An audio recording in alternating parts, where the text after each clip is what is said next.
ഈ ആലപ്പുഴയിലെ CPM produce ചെയ്ത ഒരുപാട് മഹാന്മാരായ നേതാക്കന്മാരുണ്ടായിരുന്നു. VS Achuthanandan, KR Gauri, KR Gauri, പിന്നെ അവരും കമ്മ്യൂണിസ്റ്റ് പ്രസ്ഥാനം മൊത്തത്തിൽ നോക്കുമ്പം TV Thomas, Thomas, S Kumaran, എത്രയോ പേര്. ആലപ്പുഴ നമുക്കറിയാം, ആലപ്പുഴയും കണ്ണൂരാണല്ലോ കമ്മ്യൂണിസ്റ്റ് പ്രസ്ഥാനത്തിൽ ഏറ്റവും പ്രധാനപ്പെട്ട നേതാക്കന്മാരെ മുഴുവൻ VS അച്യുതാനന്ദനെയും KR ഗൗരിക്കും അമ്മയ്ക്കും ശേഷം അവിടെ ഉണ്ടായ ഒരു വിപ്ലവ നക്ഷത്രമാണ് G സുധാകരൻ. ആണ്.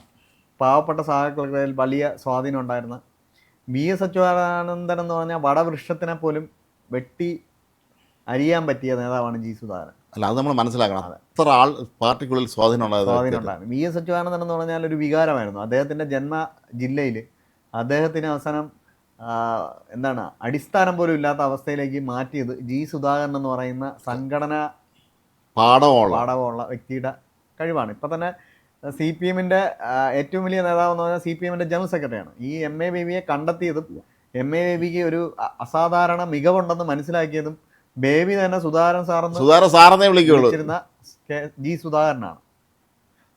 നമ്മൾ ശ്രദ്ധിച്ചിട്ടുണ്ട്. ഞാൻ ഒരിക്കലും വർഷങ്ങൾക്ക് മുമ്പ് കഴിഞ്ഞ അസംബ്ലി ഇലക്ഷൻ സമയത്ത് അങ്ങനെ ആലപ്പുഴ ജില്ലാ കമ്മിറ്റി ഓഫീസ് ചെല്ലുമ്പോൾ G സുധാകരൻ കാണേണ്ട ഒരു കാര്യം ഉണ്ടായിരുന്നു. എൻ്റെ കൂടെ വന്ന സുഹൃത്തിന്. അപ്പം അവിടെ നിന്ന് ഓഫീസ് സെക്രട്ടറി പറഞ്ഞ സാറപ്പം വരും, സുധാകരൻ സാറപ്പം വരുമെന്നാണ്. മന്ത്രി ആയിരുന്നപ്പം മന്ത്രി മന്ദിരത്തിലെ AC സ്വന്തം പോക്കല്ല പൈസ കൊണ്ട് വാങ്ങിച്ച അത്യപൂർവ വ്യക്തിയാണ് അദ്ദേഹം. മന്ത്രിയായിട്ടുണ്ടായിരിക്കാം, ഒരുപാട് വേണം MLA ആയിട്ടുണ്ടാവാം. പക്ഷേ ഈ MLA ആയതും മന്ത്രി ആയതും എല്ലാം പാർട്ടിക്ക് വേണ്ടിയായിരുന്നു. അത്രേ ഉള്ളൂ. മാത്രമല്ല, നമ്മളെ കേരള യൂണിവേഴ്സിറ്റി സിൻഡിക്കേറ്റ് മെമ്പറായിരുന്നു, ആലപ്പുഴ ജില്ലാ സെക്രട്ടറി ആയിരുന്നു അദ്ദേഹം. ജില്ലാ കൗൺസിലിൻ്റെ ആദ്യത്തെ ജില്ലാ പഞ്ചായത്തിന് മുന്നേ ജില്ലാ കൗൺസിൽ പ്രസിഡന്റ് ആയിരുന്നു. അദ്ദേഹം മന്ത്രിയായി, പിന്നെന്താണ് പലവണ MLA ആയി. ഒരു തവണ സംസ്ഥാന സമ്മേളനം കഴിഞ്ഞിട്ട് സംസ്ഥാന സെക്രട്ടേറിയറ്റിലേക്ക് പിണറായി വിജയൻ പറഞ്ഞു G സുധാകരൻ സംസ്ഥാന സെക്രട്ടേറിയറ്റിലേക്ക് വരണമെന്ന് പറഞ്ഞപ്പം അദ്ദേഹം എഴുതിയെന്ന് പറഞ്ഞതെന്ന് പറഞ്ഞാൽ, ഞാൻ സെക്രട്ടേറിയറ്റിലേക്കില്ല, കാര്യം എനിക്ക് ആലപ്പുഴ ജില്ലയിൽ നിന്ന് പ്രവർത്തിക്കണം. സെക്രട്ടേറിയറ്റിലേക്ക് വന്നാൽ കേന്ദ്രീകരിച്ചോ വേറെ ഏതെങ്കിലും അവർ പറയുന്ന ജോലി ഏറ്റെടുക്കേണ്ടി വരും. ചിലപ്പോൾ ദേശാഭിമാനി ആയിരിക്കാം, DYFI ആയിരിക്കാം. ഇല്ല, ഞാൻ ആലപ്പുഴയിൽ നിന്നോളാം എന്ന് പറഞ്ഞ് സംസ്ഥാന സെക്രട്ടേറിയറ്റിലേക്ക് പോകാതെ സംസ്ഥാന സമിതിയിൽ തന്നെ ചുരുങ്ങി ആലപ്പുഴയിൽ നിന്ന് പ്രവർത്തിച്ച നേതാവാണ്. നമ്മളിവിടെ സുധാകരനെ കുറിച്ച് പറയുമ്പോൾ ഒരു വളരെ പ്രധാനപ്പെട്ട കാര്യം മനസ്സിലാക്കേണ്ടത്, ഈ തോമസ് ഐസക്കിനെ ഇവരെല്ലാവർക്കുള്ള സീനിയറാണ്. അദ്ദേഹം പക്ഷേ കേന്ദ്ര കമ്മിറ്റി അംഗം ആയിട്ടില്ല. അത് പക്ഷേ സെക്രട്ടേറിയറ്റിലേക്ക് അന്ന് പോയിരുന്നിരുന്നെങ്കിൽ ഒരു പക്ഷേ കേന്ദ്ര കമ്മിറ്റി ആലപ്പുഴയിലെ CPMനോടുള്ള അമിതമായ സ്നേഹം കൊണ്ടാണ് അദ്ദേഹം. ഈ മാത്രമല്ല, CPMൽ പലതും G സുധാകരൻ ഭയമായിരുന്നു പറയും. കാരണം വേറെ ഒന്നും കൊണ്ടല്ല, അതേ അഴിമതി കണ്ട് അദ്ദേഹം പരസ്യമായിട്ട് വിളിച്ചു അതേ എതിർക്കും. അദ്ദേഹം എല്ലാ കാലത്തും അഴിമതിക്ക് അദ്ദേഹം. ഞാൻ കഴിഞ്ഞ ദിവസം നിയമസഭയിൽ പോയപ്പോൾ അദ്ദേഹത്തിന്റെ പ്രസംഗം അദ്ദേഹം പറഞ്ഞതെന്ന് പറഞ്ഞാൽ, യഥാർത്ഥത്തിൽ ഭരണത്തുടർച്ച കിട്ടിയത് ഞാൻ കാരണമാണ്. കാര്യം പൊതുമരാമത്ത് വകുപ്പ് ആദ്യ പിണറായി സർക്കാരിൽ ഞാനാണ് ഭരിച്ചത്. റോഡുകളെല്ലാം കൃത്യമായിരുന്നു, പാലങ്ങൾ കൃത്യമായിരുന്നു, ഒന്നും അഴിമതിയില്ല, ഒരിടത്തും കുഴിയില്ല. അതുകൊണ്ടാണ് നിങ്ങൾ ജയിച്ചത്. യഥാർത്ഥത്തിൽ എൻ്റെ മികവ് കൊണ്ടാണ്, എൻ്റെ വകുപ്പിന്റെ മികവ്, എൻ്റെ എന്നല്ല പറയുന്നത്, എൻ്റെ മികവ് കൊണ്ടാണ് തുടർഭരണം കിട്ടിയെന്നാണ് അദ്ദേഹം പറയുന്നത്. എന്നാൽ ഇപ്പോഴത്തെ പൊതുമരാമത്ത് വകുപ്പിന്റെ സ്ഥിതി നോക്കൂ എന്ന ചോദ്യമാണ് അദ്ദേഹം ഈ കഴിഞ്ഞ രണ്ടാം പിണറായി സർക്കാരിന്റെ പൊതുമരാമത്ത് വകുപ്പിന്റെ ഭരണവും അതിന്റെ പിടിപ്പുകളുമാണ് ഇത് ഹാട്രിക്ക് പോയത്. എന്തായാലും നമ്മളിപ്പോൾ ഇത് ചർച്ചയിലേക്ക് വരാനുള്ള പ്രധാനപ്പെട്ട കാരണങ്ങളിലൊന്ന്, കഴിഞ്ഞ ദിവസം ആലപ്പുഴയിൽ G സുധാകരൻ പങ്കെടുത്ത ചടങ്ങിലേക്ക് ഒരു സംഘം അന്തം കമ്മികളെത്തി അദ്ദേഹത്തെ ചോദ്യം ചെയ്യാൻ തുടങ്ങിയതാണ്. അത് മനഃപൂർവ്വം ചോദ്യം ചെയ്യാൻ മനഃപൂർവ്വമാണ്. ഒരു പാർട്ടിയുടെ വലിയ തിരക്കഥ അതിന് പിന്നിലുണ്ട്. അതായത് പാർട്ടിയിൽ നിന്ന് എല്ലാം ഉണ്ടാക്കി എടുത്തിട്ട് പാർട്ടിയിൽ നിന്ന് പോയ ഒരു കള്ളൻ, കുഴപ്പക്കാരൻ, അധികാരമോഹി, പാർട്ടി വിരുദ്ധൻ, അധികാരമോഹി എന്ന ഒരു പട്ടം സുധാകരന് ചാർത്തി കൊടുക്കാനാണ് ഈ പിണറായി വിജയൻ ഇത്രയും കാലം മന്ത്രിയും MLAയും മുഖ്യമന്ത്രിയൊക്കെ ആയിട്ട് അദ്ദേഹം വീണ്ടും മൂന്നാം തവണ പ്രതിപക്ഷമായിരിക്കുകയാണ്. 82 വയസ്സായ ആളാണ്.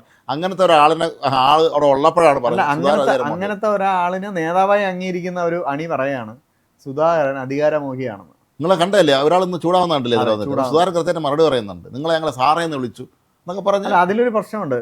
അദ്ദേഹം പറയാണ്, ഈ CPM അണി പറയാണ്, നിങ്ങൾ ഞങ്ങളെ കൊണ്ട് സാറേ എന്ന് വിളിപ്പിച്ചില്ലേ എന്നാണ് ചോദ്യം. അവിടെയാണ് ഈ കമ്മ്യൂണിസ്റ്റുകാരൻ്റെ ഏറ്റവും വലിയ, ഒരു കമ്മ്യൂണിസ്റ്റുകാരനും സ്വന്തം ബുദ്ധിക്ക് യോജിക്കാത്ത കാര്യങ്ങൾ ചെയ്യാൻ പാടില്ല. അല്ല, യാതൊരു യുക്തിയില്ലാത്ത രീതിയിലാണ് പക്ഷേ സംസാരിക്കുന്നത്. പിന്നെ സുധാകരൻ എന്തുകൊണ്ടാണ് സാറേ എന്ന് വിളിച്ചാൽ, സുധാകരൻ ഈ കുട്ടിക്കാലം പോലെ തന്നെ പാർട്ടി ക്ലാസ്സുകൾ എടുക്കുകയും SFI DYFI നേതാക്കളെ കൃത്യമായി പറഞ്ഞു കൊടുക്കുകയും ആ ക്ലാസ് എടുക്കുന്ന മികവും അത് എന്താണ് സംഘടന എന്നും എന്താണ് കമ്മ്യൂണിസം എന്നും എല്ലാം പഠിപ്പിച്ചു കൊടുത്തതിന്റെ ഭാഗമായിട്ടാണ് അദ്ദേഹത്തെ അന്നുള്ള MABയെ പോലുള്ള സാറെന്ന് വിളിച്ചത്. മാത്രമല്ല, നമ്മൾ ഇവിടെ ശ്രദ്ധിക്കേണ്ട ഒരു കാര്യം, അന്തം കമ്മികളെ പോലെ G സുധാകരൻ നല്ല അക്കാഡമിക്കാണ്. അദ്ദേഹം നന്നായി വായിക്കുകയും അതിനെക്കുറിച്ച് ചിന്തിക്കുകയും കമ്മ്യൂണിസ്റ്റ് പ്രത്യയശാസ്ത്രത്തെക്കുറിച്ച് അത് വളരെ വ്യക്തമായ മാത്രമല്ല ധാരണയുള്ള ആളാണ്. മഹാഭാരതം, ബൈബിള്, എല്ലാം ഖുർആൻ അറിയാം. എല്ലാം പുള്ളി അദ്ദേഹം സർവ്വജ്ഞാന അറിയാം. കോശമാണ്. ഈ എം പി ഗോവിന്ദനൊക്കെ പോലെ താത്വിക ഭാഷയെ പറഞ്ഞ് മനസ്സിലാവാത്ത ഭാഷയല്ല സംസാരിക്കാറ്. ക്ലിയറാണ്. അദ്ദേഹം കർക്കട ആ സമയത്ത് നമ്മൾ പണ്ട് അദ്ദേഹം ഇന്റർവ്യൂ വിളിച്ചിട്ടുണ്ട്. അദ്ദേഹം എത്ര ഭംഗിയായിട്ട് പറഞ്ഞു, അതൊക്കെ അദ്ദേഹത്തിന് അറിയാം. അദ്ദേഹത്തിന് അമ്മ കുട്ടിക്കാലത്ത് ഈ ചെല്ലുമായിരുന്ന കാര്യമൊക്കെ പറയുന്നുണ്ട് അദ്ദേഹം. അതൊരു കവിയാണ്. അത് വേറെ ഒരുപാട് കഴിവുകളുള്ളൊരു മനുഷ്യനാണ്. ഈ വേറെ ആരെങ്കിലും എഴുതി കൊടുത്ത കടലാസ് നിയമസഭയിൽ വായിക്കുന്ന ആളല്ല. കൃത്യമായ മറുപടി പറയുമായിരുന്നു ജി. അദ്ദേഹം മന്ത്രി പുള്ളിക്ക് ചട്ടങ്ങളെ കുറിച്ച് കൃത്യമായി അറിയാമായിരുന്നു. ഇപ്പം നിയമസഭയിൽ ഒരു ചർച്ച നടക്കുമ്പോൾ എവിടെയാണ് ഇടപെടേണ്ടതെന്നാണ്, എവിടെയാണ് ഈ ചട്ടം ഉയർത്തി സംസാരിക്കേണ്ടതെന്നൊക്കെ അറിയാവുന്നൊരു വ്യക്തി സുധാകരനായിരുന്നു. ആണ്. കഴിഞ്ഞ സ്പീക്കറാക്കിയത് അങ്ങനെയാണല്ലോ അദ്ദേഹത്താണല്ലോ. അല്ല, കഴിഞ്ഞ നിയമസഭയിൽ CPM-ന് സുധാകരന്റെ അഭാവം വലിയ നഷ്ടമായിരുന്നു. അതെ. കാര്യം ഇടപെടലുകൾ, പ്രതിപക്ഷത്തിന്റെ കടന്നാക്രമണങ്ങളെ തടയാൻ ഭരണപക്ഷ ബെഞ്ചിൽ അന്ന് സുധാകരൻ ഉണ്ടായിരുന്നെങ്കിൽ അത് VD സതീശനെ പോലെ അക്കാഡമിക്കായ ഒരാൾ അവിടെ നിന്ന് ചാടി ചോദ്യം ചോദിക്കുമ്പോഴേ തിരിച്ച് പറയാനില്ല അവർക്ക്. പിണറായി വിജയൻ വല്ലൊരു ഉത്തരം എഴുതിക്കൊണ്ട് കൊടുത്താലേ വായിക്കാൻ പറ്റുള്ളൂ. അദ്ദേഹം എന്താണ് സ്പോണ്ടേനിയസ് ആയിട്ട് മറുപടി പറയുകയും അതിനുള്ള രാഷ്ട്രീയ ചരിത്രബോധം പുള്ളിക്ക് ഉണ്ട്. അതാണ്, രാഷ്ട്രീയ ചരിത്രബോധം ഉള്ളതുകൊണ്ട് തന്നെ പുള്ളിക്ക് പലതും ഓർത്തെടുത്ത് പെട്ടെന്ന് പറയാൻ പറ്റും. പക്ഷേ ഈ ജി. സുധാകരനെ നമ്മൾ ഒരു കാര്യം ശ്രദ്ധിക്കണം. ജി. സുധാകരൻ ഗംഭീര ഭൂരിപക്ഷത്തിനാണ് ജയിച്ചത്. അതെ, ജി. സുധാകരൻ എന്ന് പറഞ്ഞാൽ ഞാൻ ഈ ഇലക്ഷൻ സമയത്ത് അവിടെ ആലപ്പുഴയിൽ ഒരു വീട്ടിൽ മരണത്തിന് പോകേണ്ടി വന്നു. അപ്പം ഞാൻ അവരോട് ചോദിച്ചു എങ്ങനെയാണ്, അപ്പം സുധാകരൻ ജയിക്കുമോ തോക്കുമോ?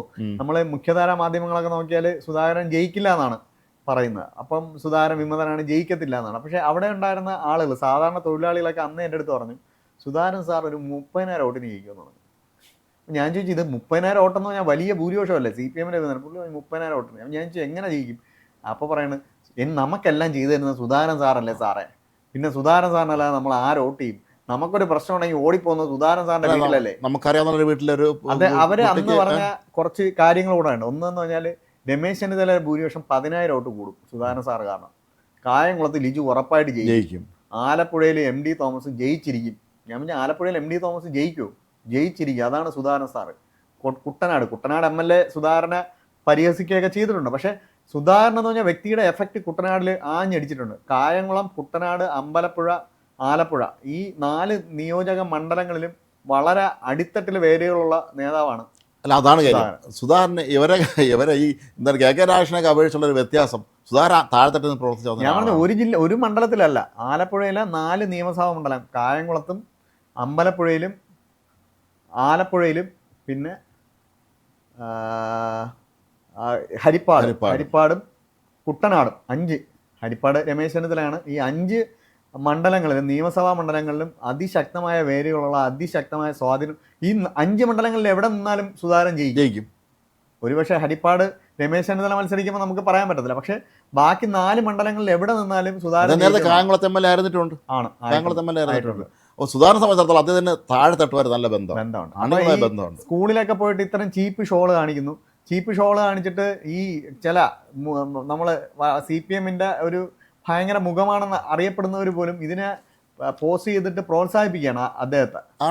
പ്രോത്സാഹിപ്പിക്കുന്നതെന്ന് പറഞ്ഞാൽ സുധാകരൻ ഇനി പോകുമ്പോഴും ആളുകൾ ഇങ്ങനെ പോയി ചോദ്യം ചെയ്യണം, ഇങ്ങനെ പോയി വീഡിയോ എടുത്തിടണം. പക്ഷേ ഇതെല്ലാം ആളുകളെ മനസ്സിലേക്ക് സുധാകരന് അനുകൂലമായ കാര്യം. സുധാകരന് കുറേ പ്രായമായി, പ്രായത്തിൻ്റെ കുറച്ച് ഇതുണ്ട്.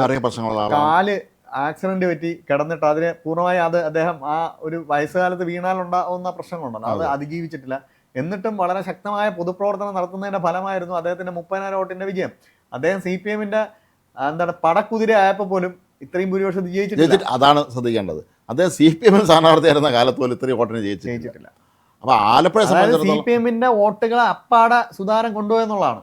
അത് മാത്രമല്ല, സുധാകരനെ മന്ത്രിയായിരുന്നപ്പോഴേ നല്ല മന്ത്രിയല്ലായിരുന്നു, ദേവസ്വം മന്ത്രിയായിരുന്നു. ഞങ്ങൾ ഇന്നലെ സംസാരിക്കുകയായിരുന്നു അവിടെ അരവണ വിതരണം പ്രശ്നമായപ്പോൾ സുധാകരനോട് തന്നെ ഉള്ള വിതരണം മാത്രമല്ല, അന്ന് സുധാകരൻ ദേവസ്വം മന്ത്രി ആയിരിക്കുമ്പം ദേവസ്വം ബോർഡ് പ്രസിഡന്റ് CK ഗുപ്തനായിരുന്നു.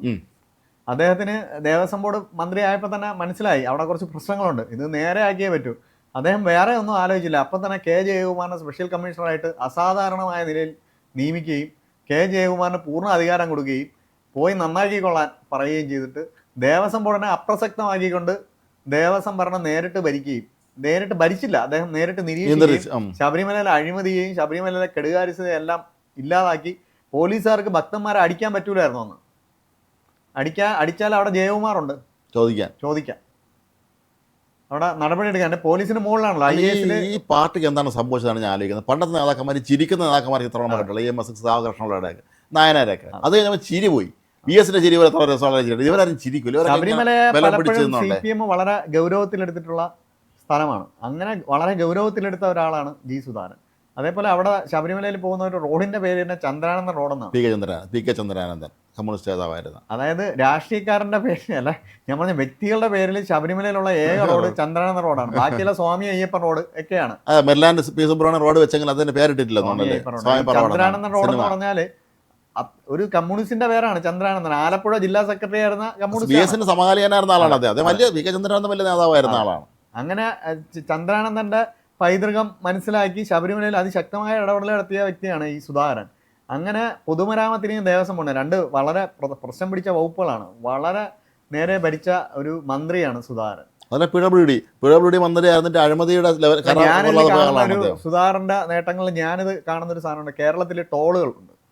ആലപ്പുഴയില് മറ്റേ ടോൾ ബൂത്ത് വെച്ചു പറ്റൂല എന്ന് പറഞ്ഞു. എന്റെ മണ്ഡലത്തിൽ ടോൾ വയ്ക്കാൻ പറ്റും, എന്റെ ജില്ലയിൽ പറ്റൂല എന്ന് പറഞ്ഞു. കേന്ദ്ര സർക്കാരിനോട് പറഞ്ഞു അവിടെ ടോളില്ല, ഇപ്പോഴും ടോളില്ല.